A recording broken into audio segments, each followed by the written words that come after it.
bond paper na half natin. Para yan sa pages ng book, ng vintage book na gagawin natin para magkaroon siya ng design.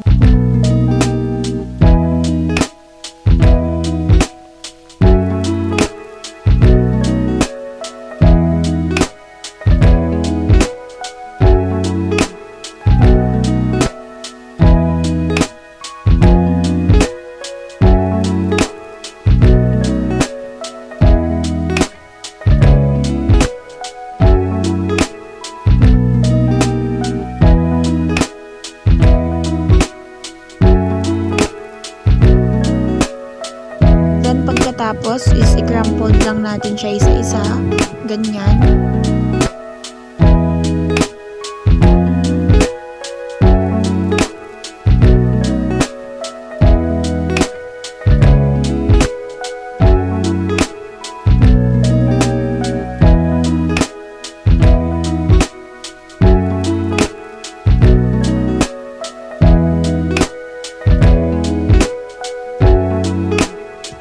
Tapos is kumuha lang tayo ng coffee. Maglagay lang tayo sa cup ng sakto lang. Ayan. Mga 1 kutsara siguro yan. Then haluan lang natin ng konting tubig. Pagkatapos haluin natin.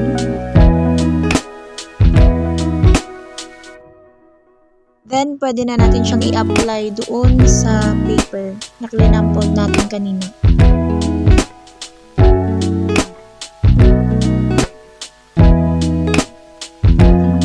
Lang natin siya back and front, ganyan.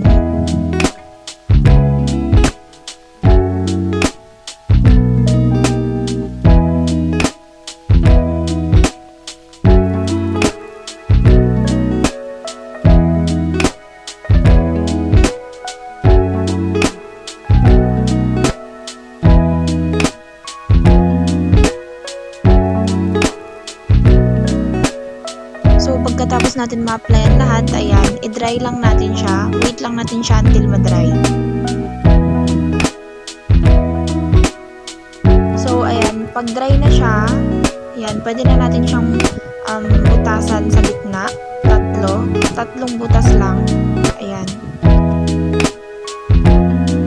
Then, lagyan natin siya ng yarn.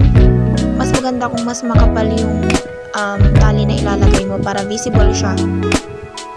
Then, pagkatapos niyan is itali lang natin siya. Ayan.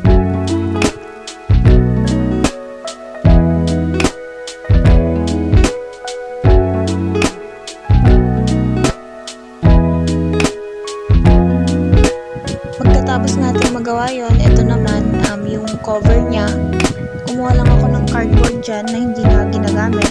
Then, binalutan ko lang siya ng black na paper. Ayan, ganyan. Using glue. Ayan. Tapos pwede na nating ilagay yung vintage pages na ginawa natin kanina.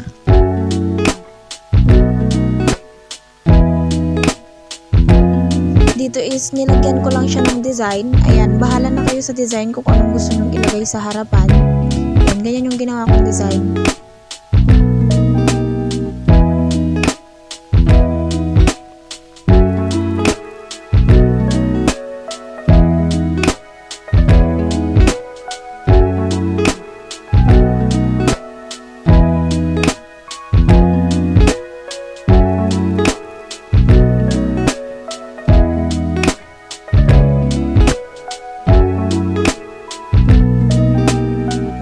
Nilagyan ko lang din siya ng mga dahon sa gitna. Yan, yung mga box na yan, nilagyan ko lang ng dahon sa gitna.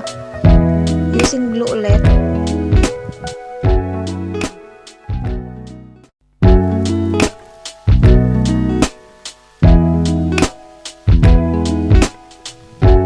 And ayan, tapos na ang ating vintage diary book. Simple vintage diary book. Thank you for watching!